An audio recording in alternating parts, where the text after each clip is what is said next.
Buenos días. ¿Cómo se encuentra usted? Reciban saludo de los pastores desde México. Los hermanos también allá en las iglesias le mandan mucho saludo.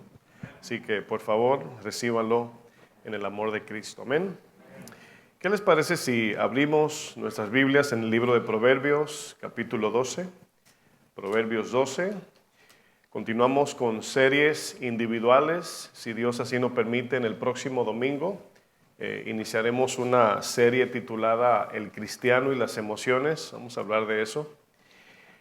Pero en el día de hoy, Dios ha puesto en mi corazón traer un tema que tiene el sentido y el propósito de fortalecernos en estos tiempos. Hay mucha noticia, hay muchas incertidumbres y situaciones donde vienen los miedos, vienen los afanes, las ansiedades y todo eso. Y antes de entrar de lleno en el tema, quiero pedirles que me acompañen a orar. Vamos a pedirle a Dios por la palabra, lo que Él tiene para nosotros en esta mañana, y al mismo tiempo disponer nuestro corazón para recibirla. Señor, te damos gracias por permitirnos estar aquí, Señor. Oramos por aquellos que por la distancia, por el clima, Señor, no pueden estar con nosotros en esta mañana. Oramos por los que nos ven, nos sintonizan por internet, las plataformas digitales, Señor, que están ahí atentos a tu palabra. También oramos por los que estamos aquí. Yo te pido, Señor, que seas tú en todo tiempo hablándonos, enseñándonos tu palabra, fortaleciéndonos en estos tiempos que parecen ser más difíciles, así como tu palabra lo profetiza. Yo te pido, Señor, que cada uno de nosotros podamos tener una disposición sencilla, humilde, Señor, de recibir tu palabra para poder ponerla en práctica, hacer lo que tú nos mandas a hacer, y confiemos en ti en todo tiempo, Señor, en el nombre maravilloso de Jesucristo. Amén. El tema que quiero compartir en esta mañana, en el día de hoy, se va a titular ¿Por qué estás preocupado? Pregúntale al que está a su lado, ¿por qué estás preocupado? ¿Por qué te preocupas? ¿Verdad? ¿Qué nos preocupa, verdad?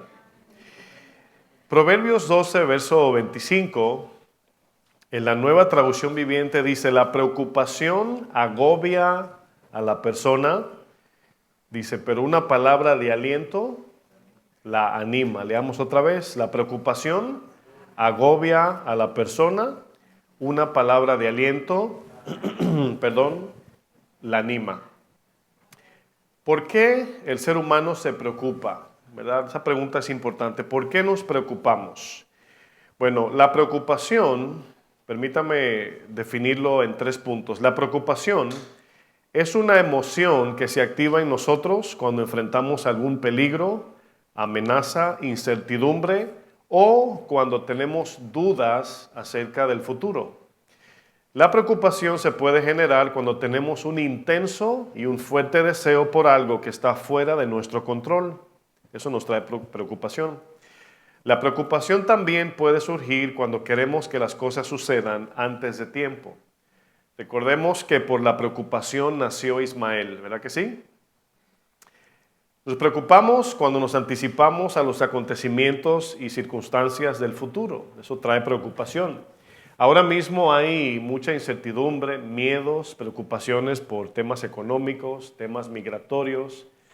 Cada vez que hay un cambio de gobierno siempre viene esa ansiedad por las cosas que van a acontecer. Pero hay muchas cosas que nos preocupan, pero una pregunta que como cristianos debemos hacernos es, ¿acaso es pecado preocuparse? ¿O ofendemos a Dios cuando nos preocupamos?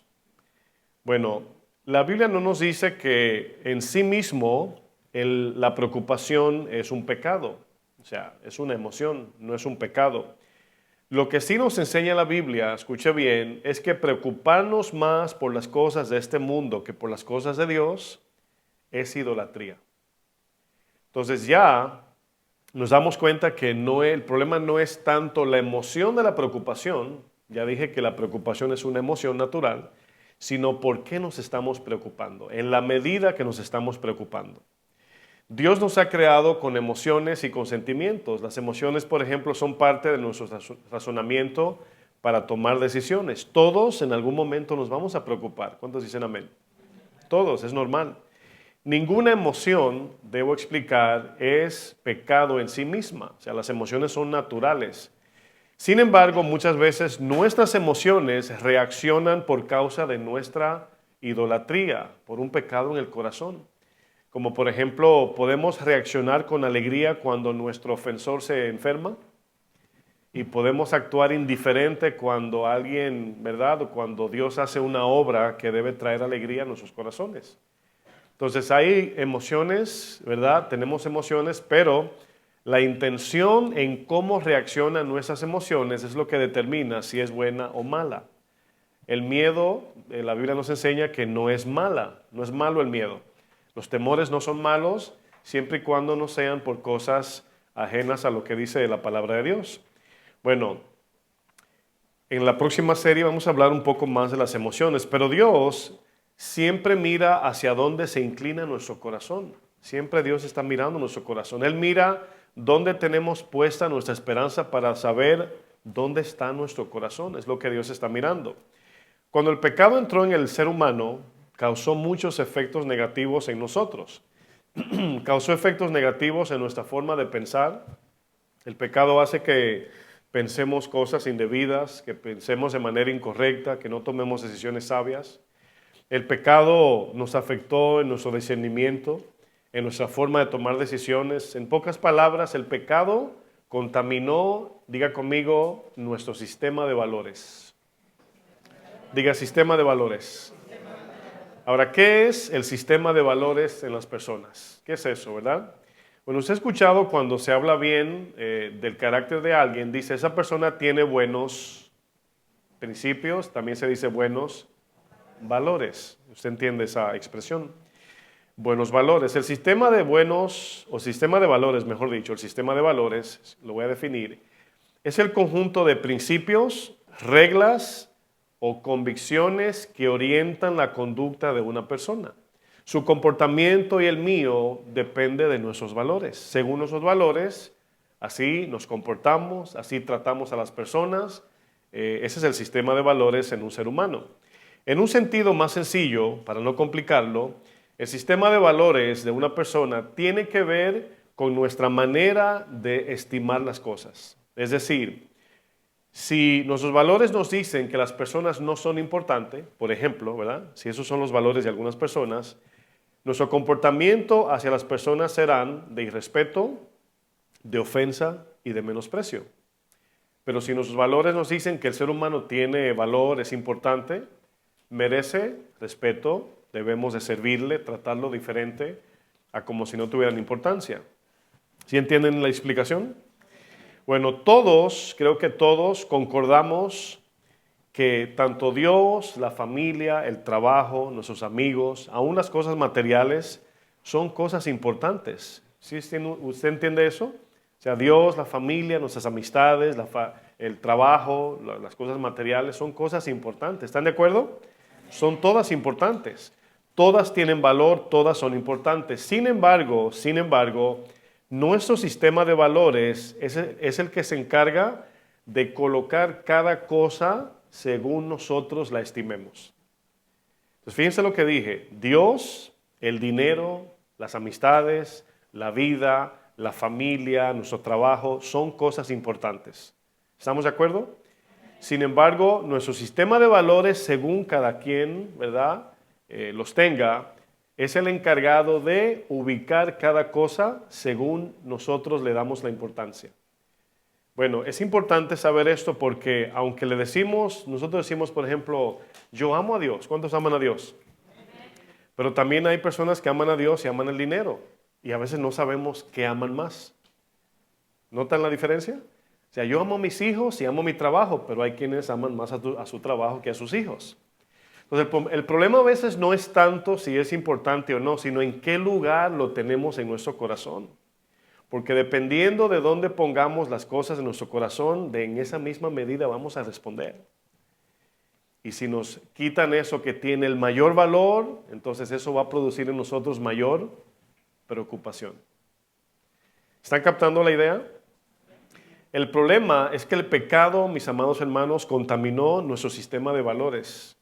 Y como consecuencia le damos más valor a las cosas de menor importancia y menospreciamos las cosas de mayor importancia. Es un desorden que traemos por naturaleza. Todos estamos siendo discipulados, estamos siendo santificados en el Señor y eso está corrigiendo nuestro sistema ¿de qué? De valores. Estamos aprendiendo a valorar más las cosas eternas que las temporales. El apóstol Pablo, en su segunda carta, le dijo a Timoteo, solamente se lo voy a parafrasear por causa del tiempo, que en los últimos tiempos se levantarán personas egoístas. Una persona egoísta es que centra todo en sí mismo, se olvida de los demás, no le interesa a los demás. Gente centrada en sus propios deseos dice que amarán más los placeres de este mundo que a Dios. Son personas que tienen sus valores invertidos, contaminados. Ahora, una pregunta que nos interesa como creyentes, estudiosos de la palabra, ¿de dónde viene y cómo se forman nuestros sistemas de valores? Bueno, nuestros sistemas de valores, nuestros valores, podemos decir, se van formando por medio de un sinnúmero de influencias que nos rodean desde que nacemos hasta que alcanzamos la adultez. Desde niños hasta desde el vientre ya nos están influenciando con información. De ahí surge nuestro sistema de pensamientos, de valores, punto de vista, cosmovisión, cómo vemos la vida, cómo vemos el dinero, todo eso. Nuestros valores se forman por medio de la crianza, la educación, la cultura, la sociedad, las creencias o la religión. Todo eso es lo que va formando nuestra forma de pensar, nuestra forma de juzgar. Por eso Pablo mismo, quien traía una cultura judía, dijo en 1 Corintios 13:11, cuando yo era niño, juzgaba, pensaba y hablaba como niño. Pero ahora, en un sentido figurado, dice, ahora que soy cristiano, ahora que conozco de Cristo, ahora he cambiado mi forma de pensar, de hablar y de juzgar. Hay culturas, por ejemplo, que desde niños les inculcan que lo más importante en la vida es la familia. Ahora pregunto, ¿es importante la familia? ¿Es lo más importante? No. A otros les enseñan que lo más importante en la vida son los logros, el éxito, la prosperidad material o alcanzar una carrera universitaria. Hay padres que hacen cosas buenas que parecen malas y cosas malas que parecen buenas. De repente un padre le dice a sus hijos, tienen que estudiar, y yo estoy de acuerdo, tienen que estudiar, ¿verdad? Pero cuando ya dicen lo único, mira, yo no me quiero morir sin que tú tengas un diploma porque eso es lo más grande. Y ya, ¿verdad? Cuando estudian no lo hacen ni siquiera para ellos mismos, sino para que el papá o la mamá no se muera. Y ya se van a un extremo de la balanza. A otros desde pequeños les enseñan que lo más importante es el dinero. Es decir, si no tienes dinero no eres nadie en este mundo. Y eso no es una realidad, eso no es verdad. A otros le enseñan que lo más importante en la vida son sus creencias o su religión. Todos tenemos un disco duro programado, ya sea por la familia, la cultura o la sociedad. Es por eso que como cristianos debemos de ser discipulados por el Señor, por la palabra de Dios. Nuestro punto de vista, cosmovisión o sistema de valores se van formando en nosotros a través de los años. Y aunque hay buenos valores, no debemos de quitar eso, hay buenos valores que nos han inculcado en la crianza. De manera personal, cada uno de nosotros debemos de, a la luz de la Escritura, examinar qué valores tenemos que son aprobados por Dios y cuáles valores tenemos que no son aprobados por Dios. Por ejemplo, nuestros padres nos enseñaron a respetar a las personas. ¿A cuántos le enseñaron eso? A saludar, buenos días, gracias, ¿verdad? Que la gente tiene valor, que hay que trabajar honestamente para adquirir el dinero, el sustento diario, de no robar, no mentir. Todo eso nos enseñaron en casa, ¿verdad? Son buenos valores, incluso son bíblicos al final del día. Si usted ve su origen, son bíblicos. Pero inmediatamente al examinar nuestro corazón a la luz de la palabra, encontramos algo que nuestra cultura, educación o crianza nos enseñó que no es conforme a Cristo, inmediatamente debemos de hacer ¿qué? Eliminar eso de nuestro sistema de valores. Nuestro sistema de valores son como una balanza que nos ayudan a pesar las cosas de gran valor. Las cosas de mayor peso deben de ir arriba de nuestro corazón y las de menor peso deben de ir más abajo. Por eso cuando usted visita un hogar, una casa, usted se da cuenta que hay lo que se llama el frente de la casa, ¿verdad? El porch, en mi país le dicen la galería, el frente de la casa, y luego la sala, luego la cocina, el baño, hasta el aposento. Y el corazón es igual. O sea, no todo el mundo entra a su casa, o no todo el mundo entra hasta la sala, o no todos entran hasta su baño o su aposento. Ya cuando usted deja entrar a una persona en su aposento es porque ya hay confianza. Entonces el corazón de alguna manera es similar, tiene recámaras donde guardamos cosas importantes. Y guardamos en el corazón a la familia, a los seres queridos, etcétera, pero ahí también está Dios. La pregunta es ¿dónde? ¿En qué lugar está Dios? Nuestros sacrificios siempre estarán más orientados en las cosas que para nosotros tienen mayor importancia. Eso es lógico. Siempre invertiremos más tiempo y esfuerzo en las cosas que para nosotros tienen mayor valor. Daremos la mayor parte de nuestro tiempo y esfuerzo por las cosas que nosotros consideramos que son más importantes. Eso siempre es así en todos los seres humanos. Incluso Jesús dijo, porque donde esté nuestro tesoro, allí también, esa palabra también es importante, estará nuestro corazón. Junto con, ¿qué es un tesoro según Jesús en este contexto de la Biblia? Bueno, un tesoro, por ejemplo, es lo que nos trae seguridad financiera, paz, gozo, buena reputación, poder, aceptación, fama. ¿Quién no quiere eso? Yo creo que todos. El tesoro aquí es la prosperidad del alma, según Jesús lo usa en contexto. Entonces, si vamos detrás de un tesoro, significa que daremos todo nuestro ser por ese tesoro, porque es lo mejor. Un tesoro simboliza lo mejor en la vida. Entonces Jesús dice, donde esté el tesoro de nuestro corazón, detrás de esas cosas vamos a ir. Si Cristo es nuestro tesoro, daremos nuestra vida por Cristo. Si el dinero es nuestro tesoro, daremos nuestra vida por el tesoro o por ese dinero, ¿verdad? Por lo que amamos. En el Edén, por ejemplo, el hombre distorsionó su sistema de valores. Vemos que en Génesis 3 el hombre cambió al creador por la creación. Y ahí usted nota que desde el principio tenemos un problema de estimar las cosas que tienen importancia. Las cosas creadas son importantes, pero nunca son más importantes que el creador. ¿Verdad que no? Es el apóstol Pablo que describe el corazón de los hombres impíos en Romanos capítulo 1. Acompáñenme allá. Y una de las características que Pablo menciona aquí es la distorsión en nuestra manera de estimar las cosas de este mundo y las cosas de Dios. Quiero que usted note lo que dice Romanos 1, verso 23. En la pantalla van a poner una versión diferente, nueva Biblia Viva, pero si usted gusta también me puede seguir en la Reina Valera. Note lo que dice Pablo, hablando de los hombres, seres humanos impíos. Dice, luego que abandonan a Dios, que rechazan al Señor, dice, representaron la gloria del Dios inmortal con imágenes de pájaros. Aquí va a hablar ahora de las estatuas que el hombre se crea para adorar dioses. Mayormente egipcio, babilónico, esas ideas, griegos, romanos. Dice, con imágenes de pájaros, de animales que andan en cuatro patas, de reptiles y de simples humanos mortales. Todas estas imágenes son de seres que según el hombre, pagano, impío, representa a un Dios en su imaginación y lo adora. ¿Verdad? Pablo explica que aquí, cómo el ser humano distorsiona la imagen de Dios y se fabrica un Dios que opera bajo las órdenes del mismo hombre que lo creó. Yo me imagino un Dios, lo diseño, lo fabrico, luego me le postro y le pido. Qué necedad, ¿verdad?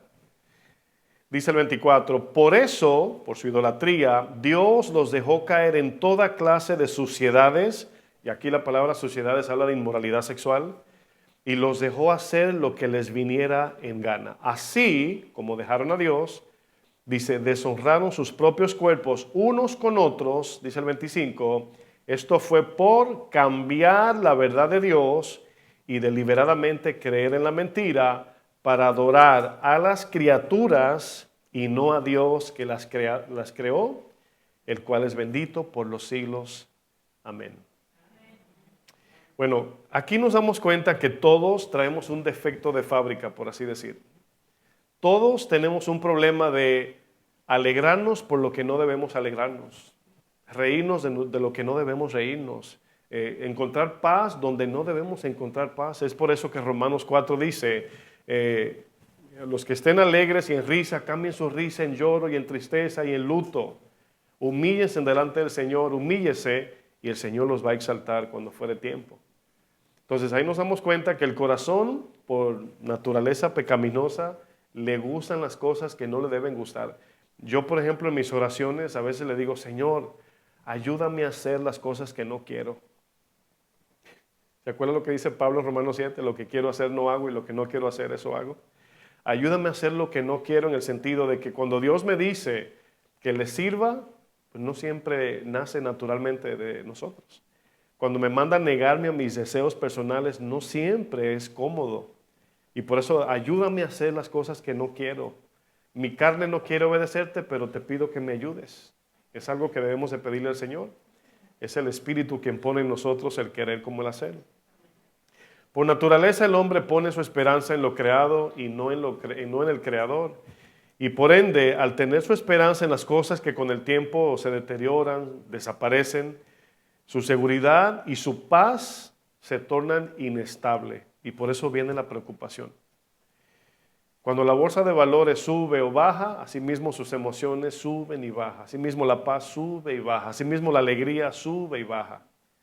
¿Verdad? Y cuando dependemos de cosas que se pueden mover, romper o desaparecer, asimismo es nuestra paz. En un momento la tenemos, en un segundo se va. Es importante, mis amados hermanos, que entendamos que no debemos de poner nuestra paz, confianza en algo material, terrenal, pasajero, humano de este mundo. No debemos.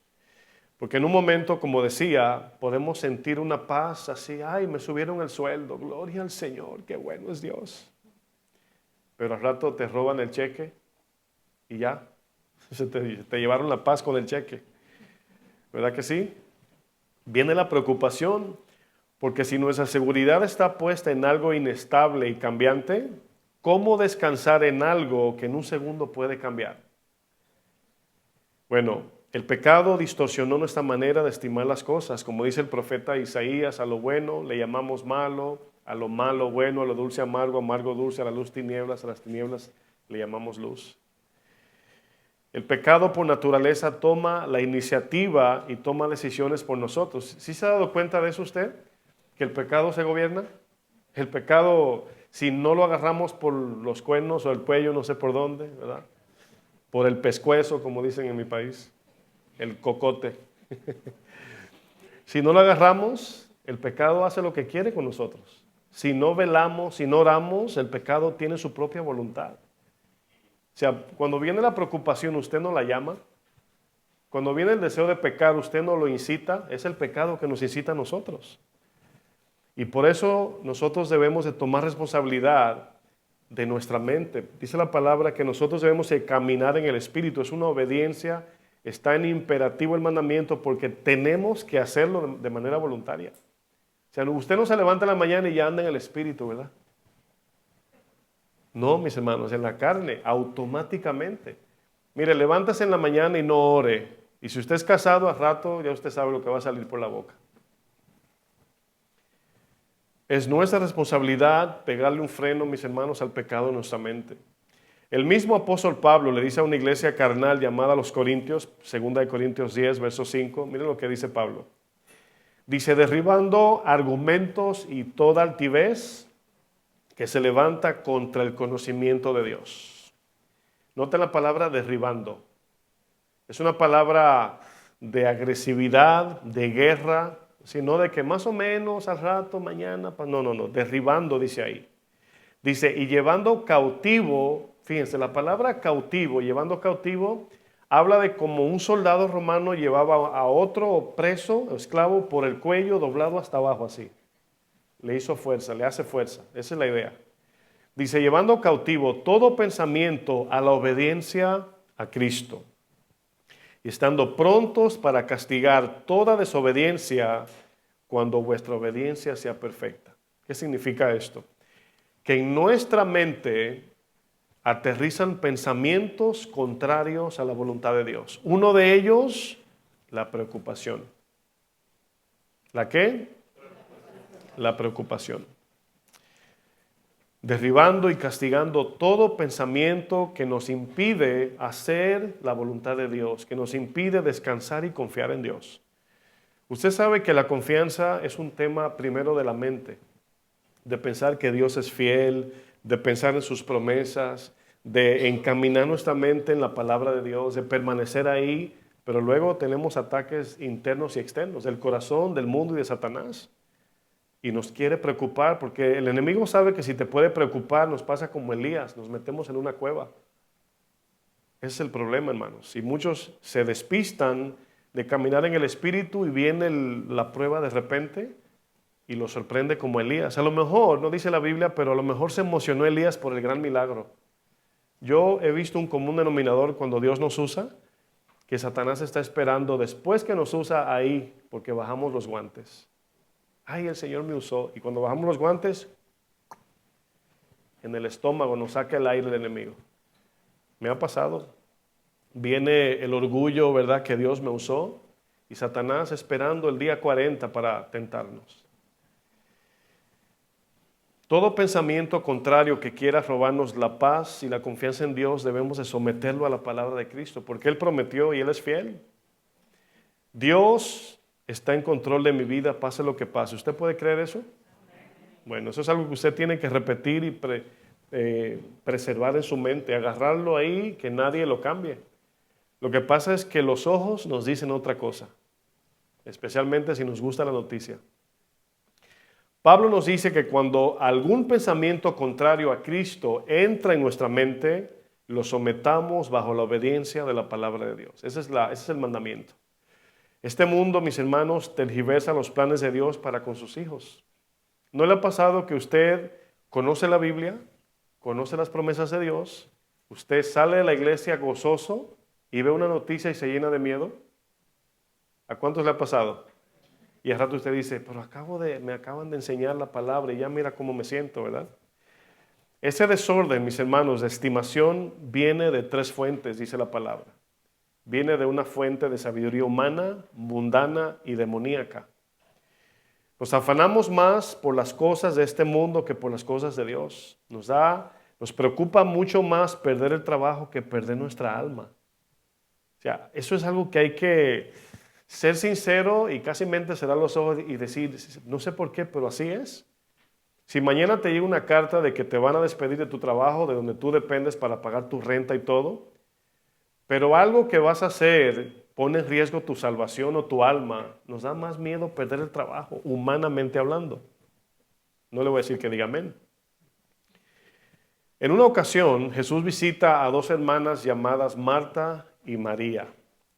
Estas 2 hermanas representan 2 grupos en el mundo. En esta historia que vamos a leer en Lucas 10, vamos a ver 2 tipos de corazones. Los 2 corazones son los 2 tipos de corazones que representan Marta y María. Marta representa los que se afanan por las cosas de este mundo y abandonan a Dios. Y María representa a los que confían en Dios y abandonan la esperanza de este mundo. Viceversa. En Lucas 10, verso 38, vamos a leer el texto y luego le vamos a sacar provecho. Dice, aconteció, Lucas 10:38. Dice, aconteció que yendo de camino, aquí Jesús, entró en una aldea y una mujer llamada Marta le recibió en su casa. Dice, esta tenía una hermana que se llamaba, ¿cómo? María, la cual sentándose a los pies de Jesús, oía su palabra. Pero Marta se preocupaba con muchos quehaceres y acercándose dijo, Señor, ¿no te da cuidado? Esa palabra significa, ¿no te importa, no te interesa que mi hermana me deje servir sola? Dile pues que me ayude. Respondiendo Jesús le dijo, Marta, Marta, afanada y turbada estás con muchas cosas. Pero solo una cosa es necesaria y María ha escogido la mejor parte, la cual no le será quitada. ¿Qué podemos ver aquí? Bueno, podemos identificar 2 tipos de corazones. Repito, María representa a aquellos que por sobre todas las cosas tienen su confianza puesta en el Señor. Pase lo que pase, vean lo que vean, escuchen lo que escuchen, siempre confían en Dios. Pero Marta representa a aquellos que se olvidan de Dios por los afanes y las preocupaciones del mundo. ¿Cuántos de nosotros, por favor, no digan amén? Se lo suplico. ¿Cuántos de nosotros, por una preocupación, dejamos de orar, de congregarnos y de leer la Biblia? No digan amén. Pero sucede. O sea, en vez de ser lo contrario, que cuando la cosa aprieta de congregarnos más, orar más, estudiar más la palabra, hacemos lo contrario. No, no me siento bien, no tengo deseo ni de orar, ni de ir a la iglesia, ni de... Ese es todo lo contrario. Es el momento preciso para orar más, congregarnos más y estar más en su palabra. Pero hacemos lo contrario. Es curioso que la palabra que aparece en Lucas aquí, quehaceres, noten, quehaceres en griego es la palabra diaconía. Está curiosa esa palabra, ¿verdad? Que sencillamente significa rendir un servicio a alguien o algo. Dedicar nuestro tiempo y esfuerzo en un servicio. Es precisamente lo que Dios nos pide a nosotros, que le sirvamos, que le demos nuestra diaconía a Él. Incluso de aquí surge el título de diáconos. Pero noten que la palabra dice, Marta se preocupaba por muchos ¿qué? Por muchos quehaceres, mucho trabajo, servicio que, aunque necesario, fuera del tiempo. El problema de Marta no era en sí mismo el servicio de los quehaceres de la casa. Todos tenemos que atender nuestras responsabilidades cotidianas. Creo que todos entendemos eso. Ese no era el problema. El problema de Marta se encontraba en su sistema de valores. No sé si lo logran entender. ¿A qué Marta le daba más valor e importancia? Por eso al principio les decía que hay muchas cosas que son importantes y tienen valor. Ese no es el problema, sino dónde lo colocamos en nuestro corazón. Qué tremendo, mis hermanos, que el creador del universo decide visitar a esas dos humildes hermanitas y solamente María escogió sentarse a los pies de Jesús y deleitarse en su palabra. María decidió descansar en Jesús, decidió no preocuparse por nada. Sin embargo, mientras que Marta estaba preocupada por los quehaceres de la casa. ¿Usted cree que limpiar la casa es importante? ¿Ordenar nuestra casa?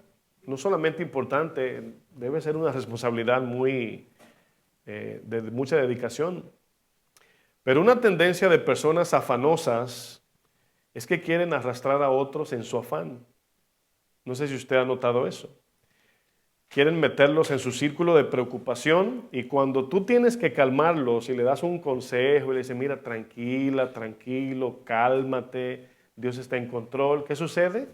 Tú todo lo resuelves con fe y con la Biblia, ¿verdad? A ti no te importa nada. Nos llaman hasta indiferentes. Y lo que estamos haciendo es confiando en Dios. Ahora, sí o sí, la imagen, si la miramos en una película, parece como que la negligente era María. ¿Y la trabajadora era quién? Marta. La inteligente, la dedicada, diligente, otra vez digo, era Marta. Y María ahí en el TikTok con Jesús. Bueno, así pareciera, ¿verdad? Desde lejos. Este tipo de personas siempre quieren que otros se afanen y se preocupen con ellos. Así como Marta le reclama a Jesús, Señor, ¿no te da cuidado que mi hermana me deje servir sola? Dile que venga a limpiar. Dile que se venga a afanar conmigo. Dile que venga y se preocupe como yo. Y hay gente que hace eso cuando están preocupados. En vez de escuchar el consejo que uno le da, ¿verdad? Mira, todo va a estar bien, no va a pasar nada, el Señor está en control. No, y se afanan más y se enojan con uno. Se enojan. Como no es a ti que te está pasando. Las personas con carácter de Marta reflejan una queja exigente contra Dios. Sienten que Dios es indiferente a su situación personal y su oración es de reclamos y demandas. No de un carácter dócil, de súplica, de ruego, Señor, por favor. No, sino de demanda. Señor, ¿por qué no le dices verdad? Como que él dice, si fuera yo, no dejo que se siente ahí. Pero como a Jesús le falta sabiduría, como Jesús es necio, así le está diciendo Marta indirectamente, así le decimos a veces a Dios. Cuando le decimos, Señor, ¿por qué? Estamos juzgando sus decisiones, ¿sí o no? Yo sé que es difícil decir amén a eso, pero es así. Es algo que a todos nos pasa. La oración moderna de hoy día, hermanos, es de quejas, reclamos y exigencias. La gente ya no suplica a Dios, no ruega. Le pedimos, Señor, dame esto, si tú quieres, si no, whatever, ¿verdad? Parece que la oración así es hoy. Ya no hay humildad. Es como, por ejemplo, cuando se levanta la tempestad y los discípulos se preocupan y les reclaman a Jesús. En Marcos 4, versículo 37 dice, pero se levantó una gran tempestad de viento. Esa gran tempestad, hemos estudiado, representa un problema grande. ¿Un qué? Ahora, analicen lo que les voy a preguntar, o más bien lo que les voy a implementar. Miren, si tú vas como los discípulos en una barca y se levanta una tempestad, nuestra vida está en riesgo, ¿sí o no? Y es algo que nos debe preocupar, ¿sí o no? Bueno, el punto aquí de la historia, aquí aparecen 3 puntos, a ver si lo explico bien. Lo primero es que ya Jesús les prometió que no les iba a pasar nada. Pasaremos al otro lado. ¿A cuántos nos ha prometido Dios que todo va a estar bien? Aunque parezca que está mal. Eso es número 1. Número 2, la tempestad es algo que humanamente, yo a veces con mi esposa veo videos cuando se levanta una tempestad con los cruceros y se ve esa nave gigantesca que se mueve así. Yo digo, ay, yo ahí adentro creo que me muero, diría yo. ¿Verdad? No sé. Solo el momento, ¿verdad? Habla. Pero luego está la parte más importante que es su salvación, su alma. Entonces aquí no es un problema de si preocuparse o no, aquí es el problema de en la medida que se estaban preocupando. Jesús sabía que eran seres humanos, pero no les dice, ¿por qué se asustan? No, no les dijo eso, son seres humanos. Le pregunta, ¿por qué se preocupan con tanto afán y desconfían de mí? Esa es la idea. ¿Entendieron la diferencia? Vamos a seguir leyendo. Dice el texto, pero se levantó una gran tempestad, Marcos 4:37, de viento y echaba las olas en la barca de tal manera que ya se anegaba, ya no avanzaba la barca. Dice, y él, Jesús, estaba preocupado. Creo que usted tiene una Biblia equivocada. ¿No dice preocupado? ¿Qué dice? En la popa durmiendo sobre un cabezal. Yo digo roncando para que usted tenga la idea. No sé si Jesús roncaba, no lo sé, creo que no. Era el hombre perfecto, ¿verdad? Dice, Jesús cuando duerme ni se siente, a lo mejor. Dice, y le despertaron. ¿Cómo lo despertaron? Señor. O, Señor, Señor, Señor. ¿Sí o no? Y le dijeron, maestro, ¿no tienes cuidado que perecemos? La misma pregunta de Marta, ¿sí o no? En el mismo sentido, en el mismo tono. ¿No te importa que nos vamos a morir? Yo quiero que usted note que esta pregunta con exigencia es una demanda. Es una afirmación en pregunta. No te interesa que nos vamos a... Mira cómo está durmiendo Jesús. Y es lo que nos sucede cuando estamos pasando por una situación que no sentimos a Dios. Pensamos que no le interesa lo que está pasando. Sin embargo, toda su mano está metida en el proceso de lo que estamos pasando. Él está con nosotros. Creo que el pastor Antonio, una buena enseñanza el domingo pasado, Él estará con nosotros todos los días. ¿Sí o no? El tema de Alfonso el viernes pasado, no el de ahora, sino el de antes pasado también, mensaje muy bueno. O sea, Dios está con nosotros, mis hermanos. Aquí los discípulos perdieron la brújula, entiéndase jóvenes, el GPS. Y levantándose, dice el verso 39, dice, reprendió al viento. Ahora, me detengo por una razón. En este caso, Jesús nos demuestra su poder. Pero no significa que el propósito era, el perfecto no era que Él se levantara y reprendiera, sino que ellos confiaran. ¿Se acuerdan de Euroclidón en Hechos 20 que dice que Pablo le dijo, no salgamos ahora? Incluso a un tocayo, Julio, le dijo, no salgamos ahora. Y el capitán arrancó, se encontraron con un viento contrario.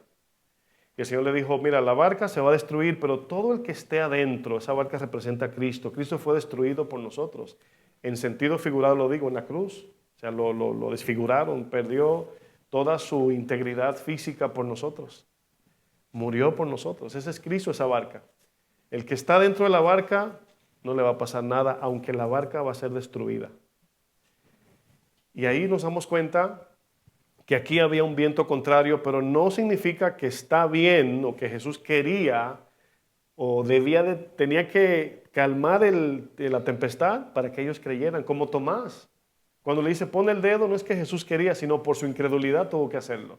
Por su falta de fe tuvo que calmar la tempestad. Por nuestra falta de fe Dios nos quita la prueba y no terminamos el proceso. Nos preocupamos demasiado. Dice, se levantó, reprendió el viento y dijo al mar, calla, enmudece, y cesó el viento y se hizo grande bonanza. Yo me imagino que los discípulos estaban amedrentados, el texto lo dice, pero en sentido así como que, ¡ah! Y Jesús le dijo, tempestad, calma, con mucha paz. Así me lo imagino. Dice y les dijo, ¿y cómo sabemos que lo que yo acabo de explicar es correcto? Por el mismo contexto de lo que dice la Biblia. Y les dijo, ¿por qué estáis así amedrentados? ¿Le ha pasado que de repente uno de sus hijos cuando eran pequeños tiró un grito en la casa y de repente era una sábana o una sombra o algo? Y le dice, ¿qué fue? O sea, no pasa nada. ¿Qué pasó? Mira, es una toalla que parece, ¿verdad?, un fantasma. ¿Sí le ha pasado una situación similar? O sea, ¿qué pasó? ¡Ay! No pasó nada. Esa es la idea de Jesús aquí. ¿Por qué están así? O sea, no les dije que pasó. Sí, Señor, mira. 60 pies de altura la ola. No, yo les dije que pasaremos. Esas olas pueden ser la noticia de hoy. Esa tempestad puede ser lo que dicen por ahí, ¿no? Te van a mandar a tu país, que todo eso, pues. Y por eso es que debemos estar metidos en la barca con Jesús. Le dice, ¿cómo no tenéis fe? Aquí no es fe para salvación, aquí es fe para confiar en su palabra, en lo que Él dice. Entonces temieron que, yo voy a decir así, con mayor temor, con un temor más grande. Y se decían el uno al otro, ¿quién es este que aún el viento y el mar le obedecen? La naturaleza obedece a Dios, los animales obedecen a Dios y nosotros no. Viene el diluvio, 100 años diciendo a la gente, entre en el arca y no. Y los animales de par en par. Impresionante. A algunos le dijeron al elefante, no vas. Y dice, no, yo no. Te escogieron a ti. Fueron predeterminados los animales. Muchos de los que vinieron a este país quizás oraron a Dios y a lo mejor escucharon, no lo sé, pero a lo mejor escucharon, pasaremos al otro lado. A lo mejor, no lo sé. Y entraron, enfrentaron todo tipo de peligros, escasez o terror, y Dios los protegió en todo el camino. Alguien puede dar testimonio. Yo he escuchado muchos testimonios de cómo muchos atravesaron el desierto, literalmente para venir a este país, cómo Dios los guardó. Yo he escuchado muchos testimonios. Pero ahora se levanta una amenaza similar de pasarlos otra vez al otro lado y muchos están preocupados. Pero escuche bien, ya sea que Dios nos pase al otro lado o nos deje de este lado, nunca debemos olvidar que Dios es omnipresente. ¿Usted cree que Dios es americano? Digo esto para el que piensa que su esperanza está en un país, ¿verdad? Dios es omnipotente, mis hermanos. Él habita en todos lados y Él es el Todopoderoso. Miren, lo que estoy diciendo no lo digo con insensibilidad, porque cuando somos, mi esposa y yo, servimos al Señor y hemos hablado, ella y yo somos ciudadanos aquí. Sin embargo, hemos hablado y si nos manda el Señor a otro lugar, con todo y ciudadanía, o sea, entendemos, yo sé lo que estoy diciendo. Y mi esposa dice, lo que el Señor nos da miedo, sí, pero lo que Él diga. ¿Cuántos dicen amén? Entonces, Dios tiene propósitos que solamente Él sabe cómo los va a hacer. Miren, en esos días estuvimos en las conferencias para pastores en Guadalajara, México. Tuve la oportunidad de reunirme con un hermano que algunos de ustedes conocen. Ya lo conocen, voy a omitir su nombre. Este hermano entró en México hace unos meses para darle entrada a lo que es, para ya terminar su proceso legal migratorio.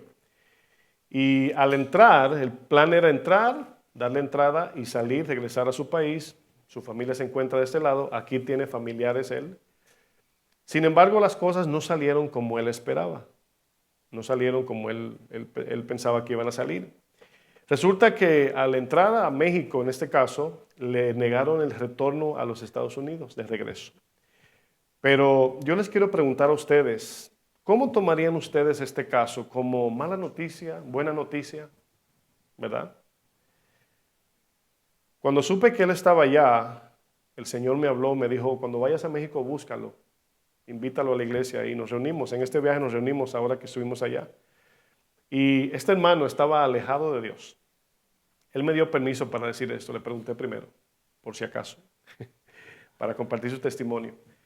Y él mismo, en sus palabras, me dijo, Dios está tratando conmigo, lo entiendo y le doy gracias.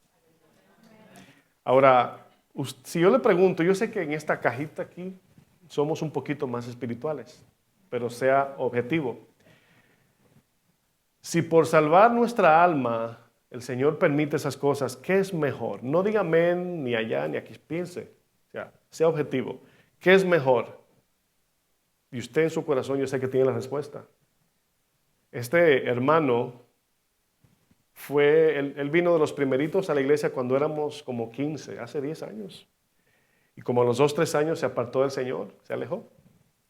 Sin embargo, ahora que estuve con él, me hablaba de su testimonio y por esto que le pasó, se reconcilió con Dios. Entonces, Dios tiene sus maneras de cómo hacer su plan, porque a él le interesa más la salvación eterna de nuestra alma que nuestro bienestar económico, físico y financiero. O físico y financiero. ¿Ustedes creen que Dios tiene cuidado de sus hijos, pase lo que pase? Yo creo lo mismo, mis hermanos. Por eso les sirvo. Con ese entendimiento les sirvo. No nos preocupemos por cosas de menor valor que nuestra salvación en Cristo. Nosotros teníamos una situación legal más fuerte todavía. No éramos ciudadanos del reino de Dios. Éramos ilegales, extranjeros, aliens, como se dice en inglés, del reino de Dios. Y en Cristo todos ahora, los que hemos nacido de nuevo, tenemos ciudadanía. Íbamos camino al infierno. Entonces, no es que no nos preocupe la situación mundial, lo que no debe es sobre preocuparnos más que las cosas que tienen que ver con nuestra alma, nuestra salvación y con Dios. Es importante eso, mis hermanos. Tomemos como ejemplo lo que Jesús le dice a Marta en el verso 41. Respondiendo Jesús le dijo, Marta, Marta. ¿Saben lo que significa Marta, Marta? Es un llamado de reacción. Reflexiona, Marta, reacciona, despierta. Esa es la idea. Afanada y turbada estás con muchas cosas. Estas palabras, afanada y turbada, tienen efectos negativos tanto en la mente como en el corazón. Ahora, el afán, ¿dónde se ejercita? ¿Quién me ayuda? En la mente, exacto. Estamos ahí dándole vuelta. Ahí viene, no viene, mañana pasado, el año que viene, ¿me va a pagar o no me va a pagar? ¿Sí o no? ¿Y la turbación? En el corazón. Es un dolor, es un sentimiento de desnudez espiritual, de vergüenza, de confusión. Entonces, Jesús dice, el afán, la preocupación te tiene completamente encadenada. Estás turbada, estás afanada. El afán es una preocupación negativa, debo decir, negativa, que se genera por dos cosas. Repito, el afán es una preocupación negativa que se generan por dos cosas. Número uno, amor al mundo. Amor al mundo. Y número dos, falta de confianza en Dios. Ahora, notaron que dije, enfaticé, el afán es una preocupación negativa. ¿Por qué digo negativa? Porque la preocupación en sí misma, como ya vimos al principio, no es un pecado. Es una emoción natural del ser humano. Debemos de preocuparnos por nuestros hijos, ¿sí o no? Preocuparnos por nuestra santidad, salvación, preocuparnos por el necesitado, claro que sí. La preocupación en sí misma ni es buena, ni es mala, es por qué nos preocupamos y en la medida que nos estamos preocupando. ¿Cuántos dicen amén? Creemos, mis hermanos, irónicamente, que Dios puede cuidar, defender y sustentar 2 millones de personas en el desierto. ¿Cuántos creen eso? Que el Señor lo hizo, dice la Biblia, pero no creemos que Dios nos puede sustentar en otro país. Algo de menor poder, en grado es de menor poder, que creamos que Dios sustentó 2 millones de personas en un literalmente desierto. Pero si nos amenazan, por así decir, con quitarnos las cosas o mandarnos a nuestros países, nos llenamos de terror. y decimos, Señor, ahí yo no creo que tú vas a poder. I'm sorry, pero no creo. Indirectamente decimos eso cuando nos preocupamos desmedidamente. Por este grave error, mis hermanos, de no confiar en Dios y de permitir que las noticias tengan más peso en nosotros que la Biblia, nos salimos del propósito de Dios y nos metemos en graves problemas. Usted sabe que los miedos nublan la razón.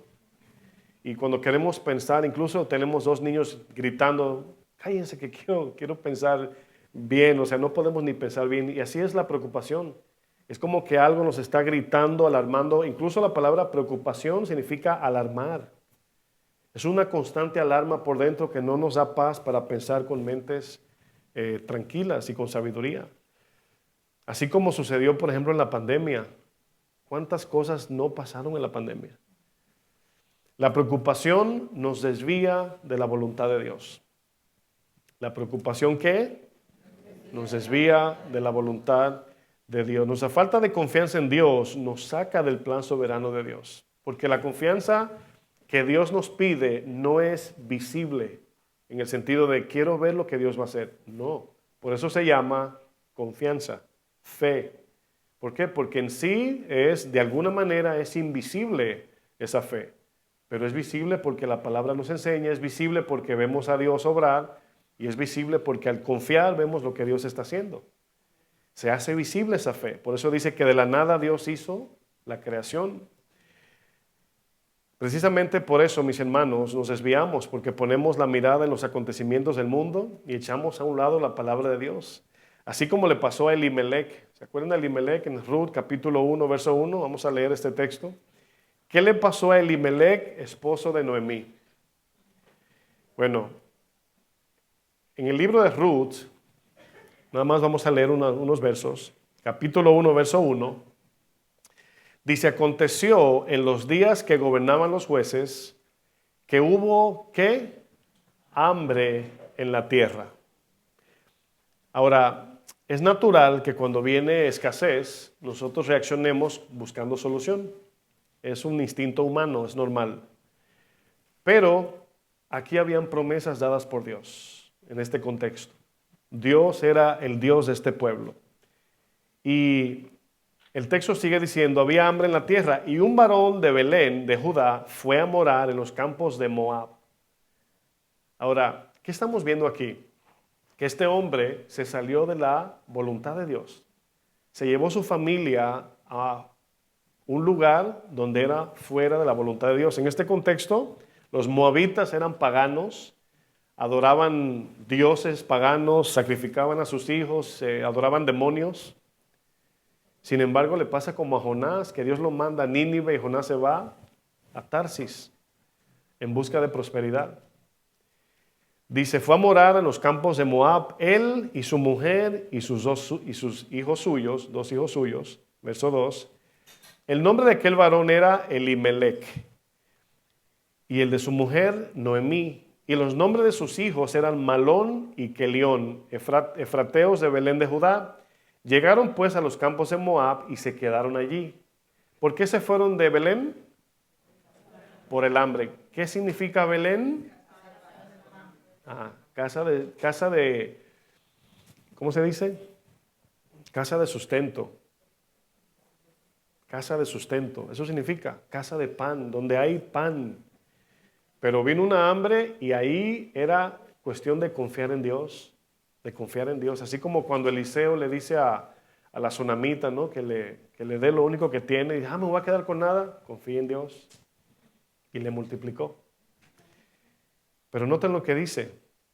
Dice el verso 3, y murió Elimelech, marido de Noemí, y quedó ella con sus dos hijos, los cuales tomaron para sí mujeres moabitas.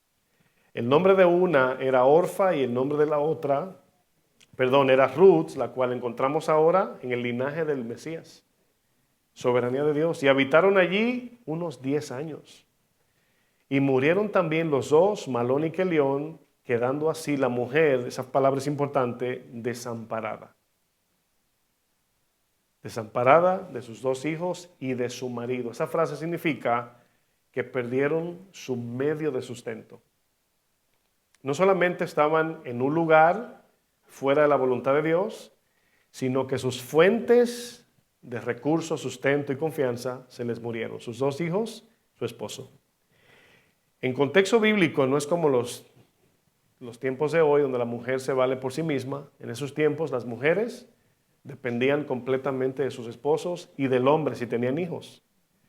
Y aquí vemos que de una manera es como si fuera un trato de Dios, pero soberano. Se muere Elimelech, se muere Malón, se murió Malón y Kelión. Pero miren, sin embargo, aquí Dios nos da una tremenda enseñanza de confianza.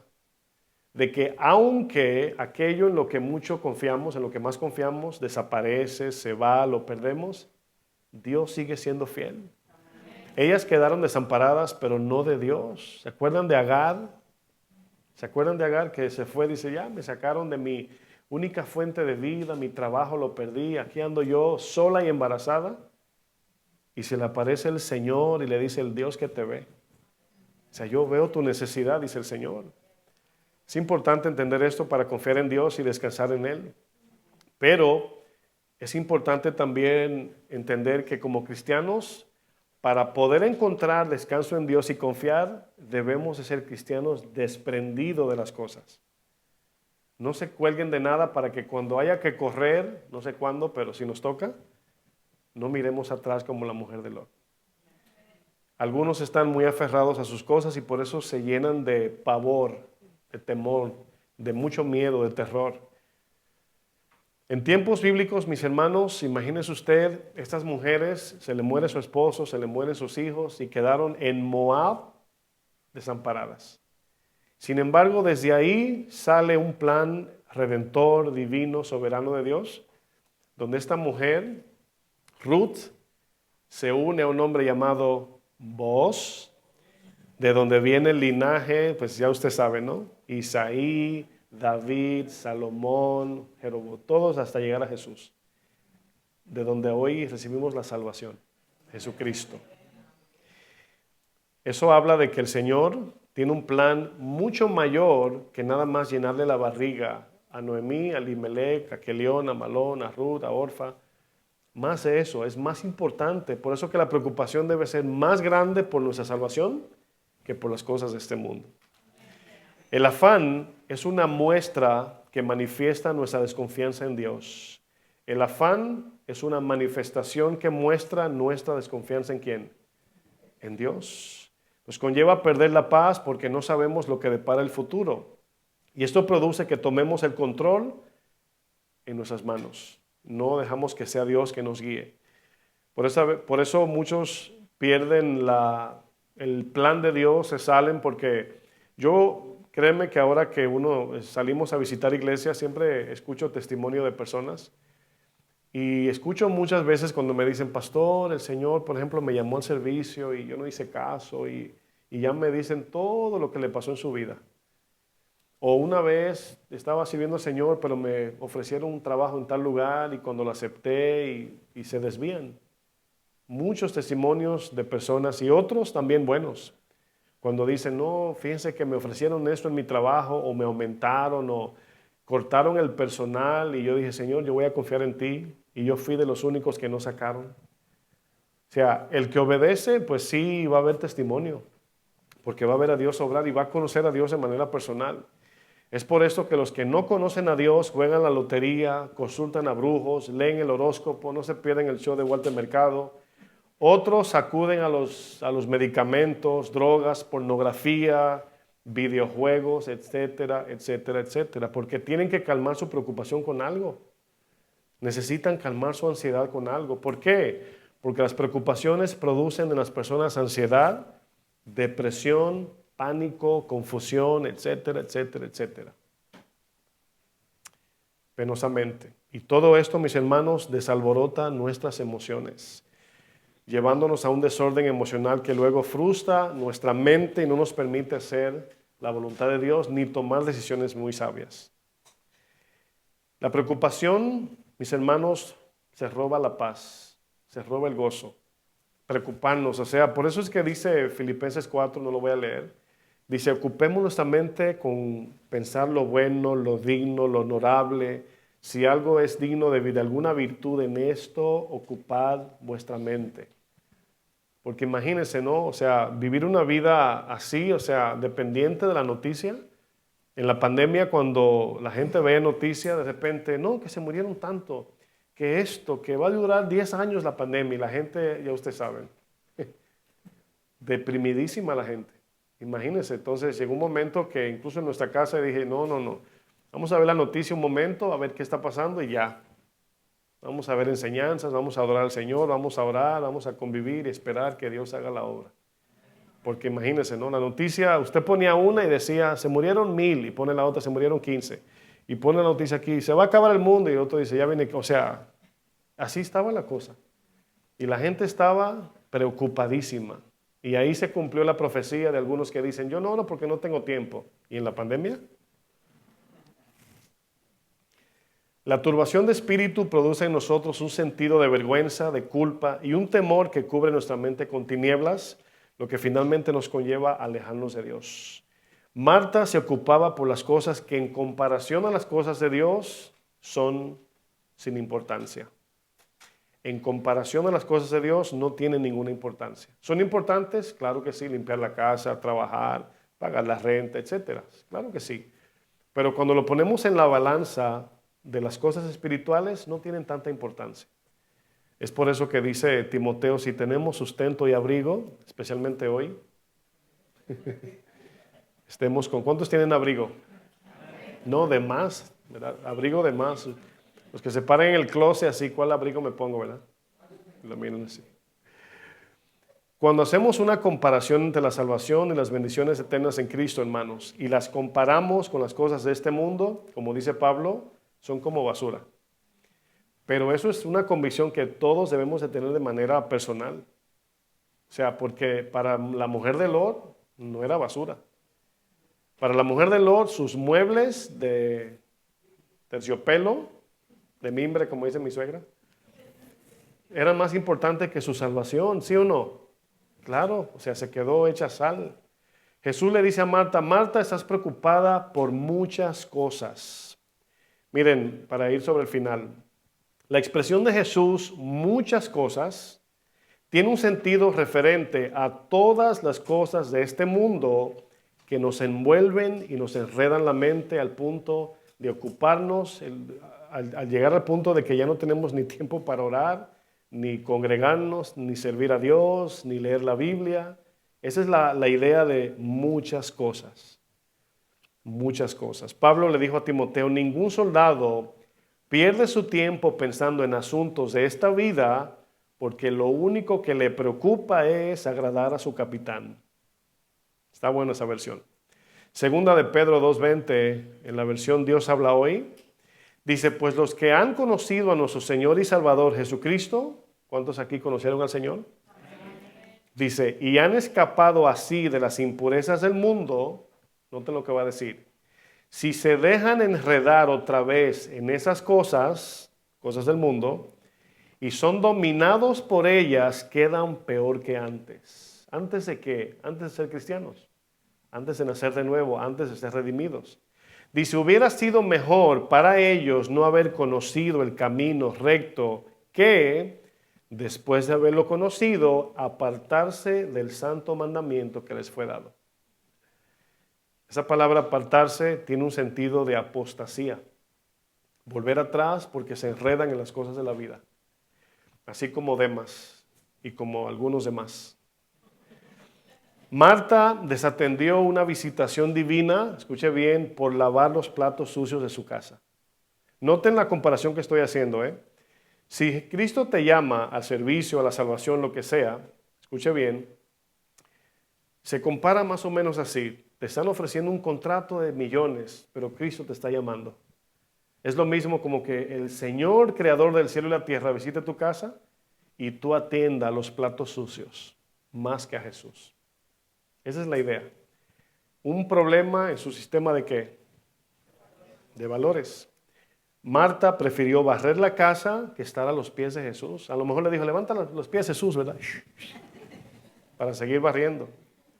Para Marta era más importante limpiar y ordenar su casa que ordenar su propia vida delante de Dios. Su preocupación por las cosas simples la llevaron a ignorar por completo a Jesús. La preocupación tiene esa naturaleza, nos hace olvidarnos de Dios. Preocupados, tan preocupados que ni de Dios nos acordamos. Es como si Jesús le dijera a Marta, Marta, estás angustiada, molesta, afanada y ansiosa con tantas cosas sin importancia que quieres resolver con tus propias manos. Ese es el sentido. Jesús nos dice a nosotros que no nos agobiemos con tantas cosas de este mundo. Que vivamos vidas sencillas, sin complicaciones, confiados en Él. Eso es lo que el Señor quiere. Luego Jesús le dice a Marta, Marta, tu sistema de valores está completamente distorsionado. Verso Lucas 10, 41. Dice, respondiendo Jesús le dijo, Marta, Marta, afanada y turbada estás con muchas cosas. Y luego le dice, pero solo una cosa, ¿cuántas? Solo una cosa es necesaria, solo una cosa es importante. Claro, aquí Jesús está haciendo una comparación entre la salvación, entre su presencia, entre su palabra y limpiar la casa. ¿Se acuerdan cuando le dice al joven rico, una cosa te falta? Cuando Pablo en Filipenses dice, una cosa hago, ese uno significa lo más importante. Buscar primeramente el reino de Dios y su justicia, todo lo demás se va a añadir. Miren, verso 42 dice, pero solo una cosa es necesaria y María ha escogido la buena parte, la cual no la va a perder. Esa es la idea, no la puede perder. O sea, una vez abrazamos a Cristo, una vez le entregamos nuestro corazón al Señor, no lo podemos perder, ni Él a nosotros, ni nosotros a Él. Pero si nos preocupamos como Marta, sí podemos perder al Señor. Podemos desatenderlo, ocuparnos en las cosas del mundo e ignorar al Señor. Hay cosas, mis hermanos, que nos preocupan demasiado. Cosas materiales y temporales que con el tiempo se acaban, desaparecen. Pero hay otras cosas eternas que no se desgastan con el tiempo. Y ahí debemos de poner nuestra mayor preocupación. Yo creo que es una manera de decir mayor preocupación, pero ¿quién se va a preocupar por lo que no se pierde? ¿Quién se preocupa por lo que no se pierde? La preocupación viene porque sabemos que se puede perder. Pero en Cristo, confiados en Él, mis hermanos, no podemos perder nada. Jesús nos dice, no se preocupen tanto por las cosas inseguras de este mundo. Es la palabra para la iglesia, para nosotros. Aunque no podemos negar que como seres humanos nos preocupamos, es un rasgo natural del ser humano, nuestras preocupaciones terrenales no deben acaparar toda nuestra atención. Hermano, ¿por qué no vino a la iglesia? No, hermano, si le cuento es que yo... Y la preocupación te roba todo eso. Sin embargo, hoy vinimos a recibir la palabra y esperamos que el Señor nos quite carga. Descansemos en Él. A veces es inevitable no preocuparnos, ¿sí o no? Hay que admitir. Pero existen cosas por las que debemos de preocuparnos y otras por las que no. Todo lo que Dios, o todo mejor dicho, lo que está fuera de nuestro control, lo ponemos en las manos de Dios y descansamos. Todo lo que está por suceder en el futuro, lo ponemos en las manos del que conoce el futuro. ¿Y qué hacemos? Descansamos. Ahora bien, ¿quiere hacer un ejercicio de unos segundos? Comience a preocuparse desde ahora y tráigame el lunes hoy. ¿Cuándo es lunes? Bueno, tráiganlo, o sea, preocúpese y haga que llegue más rápido. No se puede, ¿verdad? ¿Verdad que no se puede? No se puede. Entonces, cada cosa tiene su tiempo. ¿Están de acuerdo?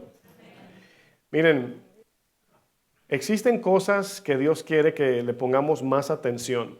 Jesús le dijo a los que le seguían que no se preocupen por la comida que perece. Y eso abarca todo lo material, físico, tangible, terrenal, sino por la comida que a vida eterna permanece, la cual Él nos va a dar. El amor al mundo produce preocupación. ¿Por qué? Porque el mundo siempre está cambiando. Las cosas cambian, un día hay una promesa, otro día hay otra. Lo que te prometió el presidente ayer, ya vino otro presidente y ya lo cambió. Y, ay, mi esperanza, ay, cambiaron tal ley, pero vino otro presidente y volvió y la cambió. Y así está nuestra preocupación, sube y baja. Ay, hermano, ¿está contento? ¿Qué pasó? No, implementaron una ley que ya... Y hermano, ¿qué pasó? No, ahora el presidente nuevo quitó la ley ya. ¿Se imaginan? Miren, en la gran recesión que duró desde el 2007 al 2009, solamente en los Estados Unidos se suicidaron más de 56,000 personas con el desplome de la bolsa de valores. Creo que, si no me equivoco, bajó 777 puntos, bajó algo así. Fue un número muy así, muy profético. Y muchos se quitaron la vida porque su sistema de valores les decía que lo más importante en la vida, ¿qué era? El dinero. Imagínense, ¿no? 56,000 personas por esa razón se quitaron la vida, sin contar los que murieron por otras causas. La preocupación en sí misma, repito, no es un pecado. Pero por lo que nos preocupamos, sí se puede tornar en un pecado. En Mateo 6:25, el Señor dice, en la traducción, Nueva Traducción Viviente, voy a leer esta versión para simplificarlo. Mateo 6:25 dice, por eso les digo que no se preocupen por la vida diaria. Dice, si tendrán suficiente alimento y bebida y suficiente ropa para vestirse, ¿acaso no es la vida, yo le agrego, el alma, no es más importante que la comida? ¿Y el cuerpo físico no es más importante que la ropa? Dice, miren los pájaros tienen menor valor para Dios que nosotros. Por eso lo está usando. O sea, miren algo de menor valor, cómo yo los trato, dice el Señor. Dice, miren los pájaros, no plantan, no cosechan, ni guardan comida en graneros, porque el Padre Celestial los alimenta. Dice, ¿y no son ustedes para Él mucho más valiosos que ellos? ¿Qué dice usted? Claro que sí. ¿Acaso con todas sus preocupaciones pueden añadir un solo momento a su vida? Al contrario, le quita. Se puede morir antes, ¿sí o no? Se enferma, las preocupaciones se enferman. Dice, ¿por qué preocuparse por la ropa? Y aquí nos está hablando de cosas esenciales. Hoy la gente se preocupa por la tableta iPad del 2019, del 2029, por la cartera, el perfume, el carro, la casa, cosas materiales que no son esenciales. Esta gente era ropa, nada más vestirse, cubrir su desnudez y comida. Y el Señor le dice, no se preocupen, nos está diciendo por medio de este texto que si tenemos lo suficiente, estemos como contentos. Si nos da más, gloria a Dios, pero si no, igual. Noten lo que dice. ¿Y por qué? El verso 29. Sin embargo, ni Salomón, con toda su gloria, riqueza y poder, se vistió tan hermoso como ellos. Si Dios cuida de manera tan maravillosa las flores silvestres que hoy están y mañana se echan al fuego, o sea, Dios sabe que en la manera que Él va a vestir una flor, ¿cuántos de nosotros, usando un ejemplo, estamos haciendo algo, hasta una decoración, dice, deje eso así que eso lo vamos a botar al rato? ¿Cuántos han dicho eso, verdad? No le ponga tanto detalle, que eso lo van a botar en una hora. Bueno, Dios no pensó así. Dios sabía que las flores se marchitan rápido y aún así le dedicó sus detalles. Le dedicó un buen tiempo para diseñarlas. Y por eso el texto dice, si Dios cuida de manera tan maravillosa las flores silvestres que hoy están y mañana se echan en el fuego, tengan por seguro que cuidará de nosotros. Diga, va a cuidar de mí Dios. Y luego dice, ¿por qué tienen tan poca fe? Nos está diciendo, o sea, ¿cómo no pueden confiar en mí después de lo que les he mostrado? ¿Cómo lidiar cuando nos llega la preocupación, mis hermanos? Bueno, miren, un comentarista de la Biblia dijo, escuche bien porque ya vamos a terminar. Es mi último, vamos a terminar, ¿ok? Es la única mentira que nos permite el Señor. Este comentarista de la Biblia dijo, ¿podemos pedirle perdón a Dios por el pasado? Darle gracias por el presente y pedirle sabiduría por el futuro. Podemos hacer eso y descansar. Añade el comentarista de la Biblia, dice, no existe nada demasiado grande para el Todopoderoso, ni nada demasiado pequeño para nuestro Padre Celestial que tiene el más mínimo cuidado de sus hijos.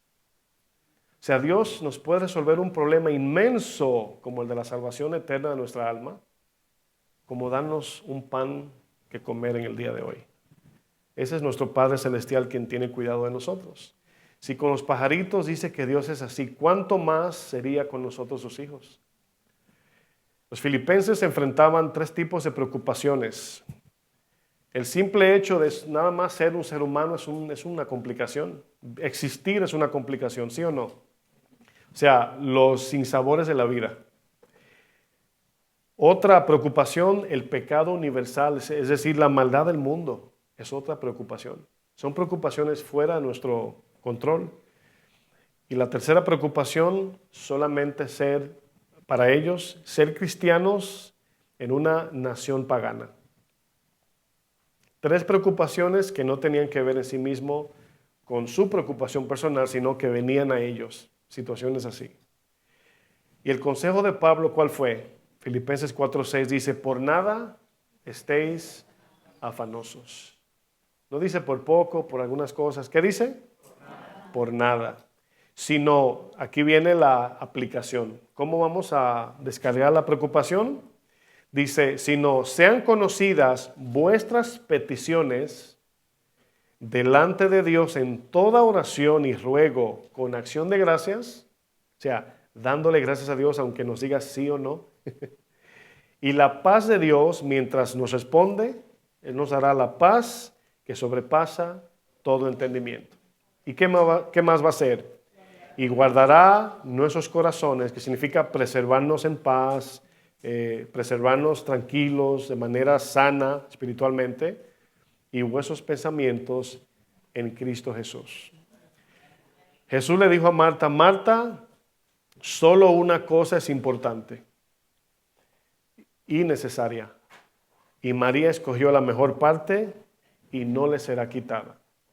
Si nos preocupamos por algo que nadie nos puede arrebatar, quitar o no podemos perder, entonces no nos vamos a preocupar. ¿Amén? Bueno, póngase de pie.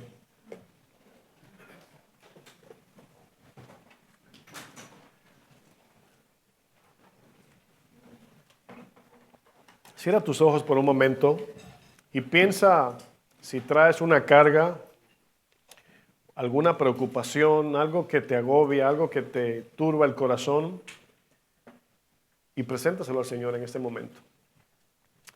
La palabra dice que si estamos ansiosos, si tenemos preocupación, vengamos delante del Señor y la presentemos delante de Él y le pidamos, Señor, aquí está esta situación, te la presento, te pido que me ayudes, si es tu voluntad que me la des, si no es, que no me la des, así de sencillo. Si me la das, Señor, gracias, si no me la das, dame entendimiento, dame paz en el corazón para aceptar cuando me dices que no. Porque yo sé que ese no es un sí grande en otras áreas, en otras cosas. Cuando Dios nos dice que no, es como cuando un padre no le da permiso a sus hijos para hacer algo, es por amor, por mejoría, es en beneficio de los hijos. Asimismo, nuestro Dios, que es perfecto, muchas veces nos dice que no. Y ya nos toca a nosotros conformarnos, estar en paz, que Él sea suficiente para nosotros. Que aquello que nos roba la paz, aquello que nos preocupa, lo pongamos en sus manos. Señor, tú eres soberano, tú eres Dios y tú conoces lo que me conviene. Tú sabes lo que es bueno para mí y lo que no es bueno para mí. Y por eso te pido, Señor, que aquellas cosas que yo quiero, aquellos anhelos de mi corazón que tú sabes que a lo mejor son buenos, pero no me convienen. Tú sabes si me lo puedes permitir, Señor. Aquí estoy, Señor, descansando en tu soberanía. Yo deposito mis miedos, mis inseguridades, mi incertidumbre, mi confusión, mis dudas en tus manos. Y confío en ti, Señor. No sé lo que vas a hacer, no sé cómo lo vas a hacer, pero solamente te doy lo que te puedo dar, mi confianza, Señor. Confiaré en ti, Señor. Yo te pido, Señor, paz, reposo, descanso y conformidad en lo que vas a hacer. Dame entendimiento, Señor, para conformarme con tu voluntad. No quiero ser exigente, Señor. No quiero demandar. No quiero, Señor, actuar como si mereciera algo, Señor. Todo lo que te pido es por gracia, no porque lo merezco. Oramos también por aquellos que están llenos de temor. Oramos por aquellos que desfallecen por las noticias, por los comentarios, los rumores, las leyes que aunque pueden ser buenas, pero les afectan de manera personal. Mi oración es que tú hagas tu voluntad, Señor, pero que a la misma vez nos ayudes. Fortalécenos, Señor, guárdanos en todo. Que todo lo que hagamos sea conforme a tu perfecta voluntad. En el nombre maravilloso de Cristo. Amén. Amén. Gracias, Señor. Que Dios les bendiga, mis hermanos.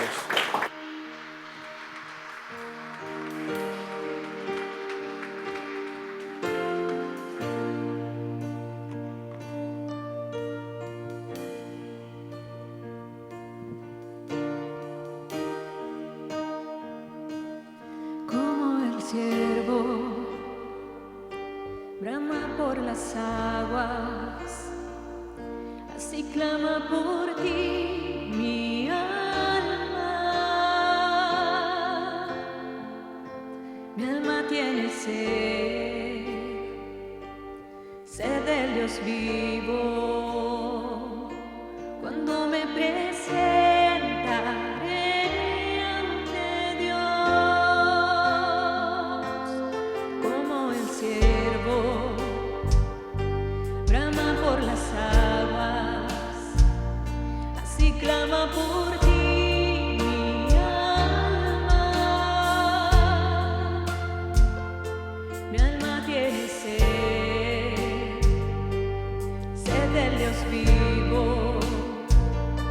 Cuando me presentaré ante Dios, fueron mis lágrimas mi pan de día y de noche, mientras me dicen todos dónde está tu Dios.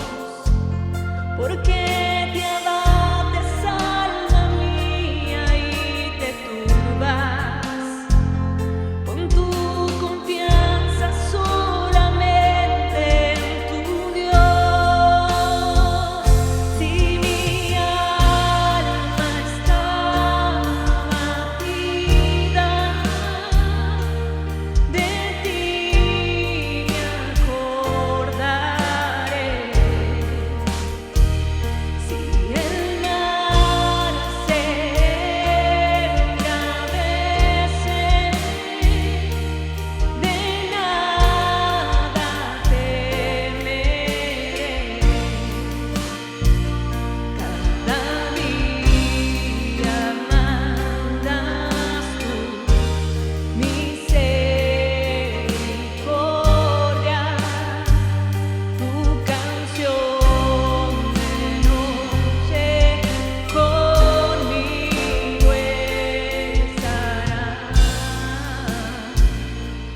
En ti confiamos, Señor, en ti descansamos, Señor Jesús. Digamos una vez más, como el siervo.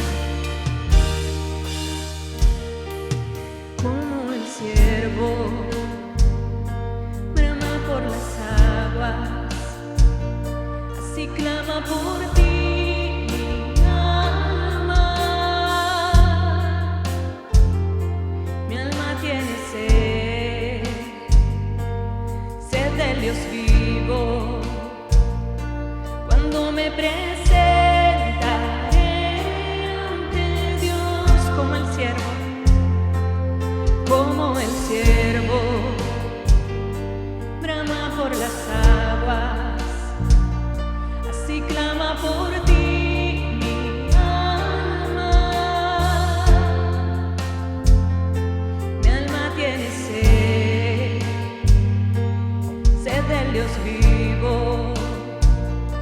Cuando me presentaré ante Dios, fueron mis lágrimas mi pan de día y de noche, mientras me dicen todos dónde está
preocupamos, Dios, porque tú eres nuestra seguridad.